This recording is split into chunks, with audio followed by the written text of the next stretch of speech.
Hello everyone, welcome back to our channel. ఈ వీడియోలో మనం లాస్ట్ 24 అవర్స్లో వరల్డ్లో జరిగిన ప్రతి అప్డేట్ గురించి మనం మాట్లాడుకుందాం. ముఖ్యంగా ఇండియన్ స్టాక్ మార్కెట్ ఎందుకు పడిపోయింది, అలాగే యుఎస్ ఇరాన్ సిచ్యువేషన్ ఎలా ఇంపాక్ట్ చూపిస్తుంది, క్రూడ్ ఆయిల్, డాలర్ ఇండెక్స్, అలాగే ఎఫ్ఏఎన్డిఏ యాక్టివిటీ, టాప్ పర్ఫార్మింగ్ కంపెనీస్, రేపటి మార్కెట్ని ప్రభావితం చేసే ముఖ్యమైన ఈవెంట్స్ అన్నీ కంప్లీట్ అనాలిసిస్తో ఈ వీడియోలో మనం తెలుసుకుందాం. ముందుగా గ్లోబల్ మార్కెట్స్ గురించి మాట్లాడితే లాస్ట్ 24 అవర్స్లో ఇన్వెస్టర్స్ పూర్తిగా రిస్క్ ఆఫ్ మోడ్లో కనిపించారు. మిడిల్ ఈస్ట్లో యుఎస్ ఇరాన్ ఉద్రిక్తత మరీ పెరగడంతో ప్రపంచ మార్కెట్లో సెల్లింగ్ ప్రెషర్ పెరిగింది. అత్యంత ముఖ్యంగా హార్మోజ్ స్ట్రైట్ మరియు రెడ్ సీ షిప్పింగ్ రూట్స్పై ఆందోళన పెరగడం వల్ల క్రూడ్ ఆయిల్ ప్రైసెస్ మళ్ళీ స్ట్రాంగ్గా పెరిగాయి. ఇండియా వంటి క్రూడ్ ఆయిల్ ఇంపోర్ట్ చేసే దేశాలకి ఇది పెద్ద ఛాలెంజ్. ఆయిల్ పెరిగితే ట్రాన్స్పోర్టేషన్ కాస్ట్ పెరుగుతుంది, మ్యానుఫ్యాక్చరింగ్ కాస్ట్ పెరుగుతుంది, అలాగే ఇన్ఫ్లేషన్ పెరుగుతుంది. అలాగే ఆర్బీఐ ఇంట్రెస్ట్ రేట్స్ పై కూడా ప్రెషర్ పెరిగే అవకాశం ఉన్నట్లు మనం తెలుసుకోవాలి. ఇంకా క్రూడ్ ఆయిల్ ఇప్పటికీ హై లెవెల్స్లో ట్రేడ్ అవుతుంది. గోల్డ్ మాత్రం సేఫ్ హెవెన్ ఎసెట్ కావడంతో డిమాండ్ పెరిగింది. డాలర్ ఇండెక్స్ కూడా స్ట్రాంగ్గా ఉండడంతో ఎమర్జింగ్ మార్కెట్స్పై కొంత ప్రెషర్ కనిపిస్తుంది. ఇండియన్ రూపీ కూడా డాలర్తో పోలిస్తే కొంత వీక్గా ట్రేడ్ అవుతుంది.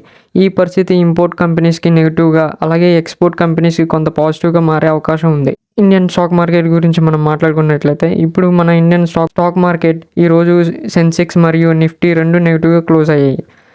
ఇన్వెస్టర్స్ గ్లోబల్ రిస్క్ కారణంగా ప్రాఫిట్ బుకింగ్ చేశారు. మనం చూడవలసిన సెక్టర్ వైజ్ చూస్తే బ్యాంకింగ్, ఐటీ, ఫార్మా, మెటల్ చాలా స్టాక్స్లో అలాగే సెక్టార్స్లో సెల్లింగ్ ప్రెషర్ కనిపించింది. మిడ్ క్యాప్ మరియు స్మాల్ క్యాప్ స్టాక్స్లో కూడా వీక్నెస్ కనిపించింది. మార్కెట్లో ఫియర్ ఇండెక్స్ కొంత పెరిగింది. అయితే లాంగ్ టర్మ్ ఇన్వెస్టర్స్ మాత్రం ప్యానిక్ కావాల్సిన అవసరం లేదు. ఇలాంటి కరెక్షన్స్ మార్కెట్లో సహజం. ఇప్పుడు మనం ఎఫ్ఏఎన్డిఏ యాక్టివిటీకి చూద్దాం. ఫారెన్ ఇన్స్టిట్యూషనల్ ఇన్వెస్టర్స్ ఇటీవల సెలెక్టివ్ బయింగ్ చేస్తున్నారు. Financial services, health care, consumer స్టాక్స్పై ఇంట్రెస్ట్ కనిపిస్తుంది. అయితే ఆటో, పవర్, క్యాపిటల్ గూడ్స్లో సెల్లింగ్ కనిపిస్తుంది. డొమెస్టిక్ ఇన్స్టిట్యూషనల్ ఇన్వెస్టర్స్ మాత్రం మార్కెట్కి సపోర్ట్ ఇస్తూనే ఉన్నారు. ఈరోజు టాప్ పర్ఫార్మింగ్ కంపెనీస్ గురించి మనం మాట్లాడుకోవాలి. ఈరోజు ఓవరాల్ మార్కెట్ వీక్గా ఉన్న కొన్ని కంపెనీలు మాత్రం పర్ఫార్మెన్స్ చూపించాయి. అదే నెస్ట్లే ఇండియా. క్వార్టర్లీ రిజల్ట్స్ పాజిటివ్గా రావడంతో స్టాక్ గెయిన్ అయింది. కన్జ్యూమర్ సెక్టర్లో మంచి స్ట్రెంత్ కనిపించింది. అలాగే బజాజ్ ఆటో స్ట్రాంగ్ ఎర్నింగ్స్ కారణంగా ఆటో సెక్టర్లో అవుట్ పర్ఫామ్ చేసింది. Next TVS Motors good quarterly నెంబర్స్తో పాజిటివ్ మూమెంటం కనిపించింది. అలాగే హిందుస్థాన్ యూనిలివర్ వీక్ మార్కెట్లో కూడా గ్రీన్లో క్లోజ్ అవ్వడం డిఫెన్సివ్ స్టాక్స్ స్ట్రెంత్ను చూపించింది. అలాగే వీక్ పర్ఫార్మింగ్ కంపెనీస్ గురించి కూడా మనం మాట్లాడుకోవాలి. ఈరోజు ఎక్కువ ప్రెషర్తో కనిపించిన స్టాక్స్ ఇవే. బంధన్ బ్యాంక్ అవుట్లుక్ వీక్గా ఉండడంతో భారీ సెల్లింగ్ కనిపించింది. బ్యాంకింగ్ సెక్టర్లో ICICI bank, SBI, Kotak Mahindra bank కొంత సెల్లింగ్ ప్రెషర్ని ఎదుర్కొన్నాయి. ఫార్మా సెక్టర్ కూడా యుఎస్ టారిఫ్ కన్సర్న్స్ వల్ల వీక్గా కనిపించింది.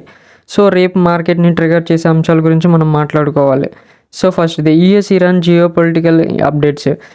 Crude oil movement, dollar index, gift Nifty opening, అలాగే Asian markets, European markets, quarterly results, అలాగే వీటన్నిటిని మీరు గమనించాలి. Tata Communications, doctor Reddy laboratories, Bharat petroleum, Adani green energy, Oracle financial service software. ఈ కంపెనీల ఫలితాలు ఆయా సెక్టర్లపై ప్రభావం చూపే అవకాశం ఉందని మనం గమనించాలి. దీన్ని మనం క్లోజ్గా వాచ్ చేస్తూ ఉండాలి. మొత్తానికి షార్ట్ టర్మ్లో మార్కెట్ వాలటైల్గా ఉండే అవకాశం ఉంది. గ్లోబల్ న్యూస్పై ప్రతి ఇన్వెస్టర్స్ దృష్టి పెట్టాలి. అలాగే లాంగ్ టర్మ్ ఇన్వెస్టర్స్ క్వాలిటీ స్టాక్స్లో ఎస్ఐపి కొనసాగిస్తే ఇలాంటి కరెక్షన్స్ ఆపర్చునిటీగా మారే అవకాశం ఉంటుంది. ఈ వీడియో మీకు ఉపయోగపడితే తప్పకుండా లైక్ చేయండి. అలాగే ఛానల్ని సబ్స్క్రైబ్ చేయడం మానవద్దు. బెల్ ఐకాన్ ప్రెస్ చేయడం వల్ల ప్రతి అప్డేట్ మీ దాకా చేరుతుంది. మీ అభిప్రాయాన్ని కామెంట్ రూపంలో చెప్పండి. మళ్ళీ రేపు ఇలాంటి వీడియోతో మళ్ళీ ముందుకు వస్తాను. అంతవరకు థ్యాంక్ యూ.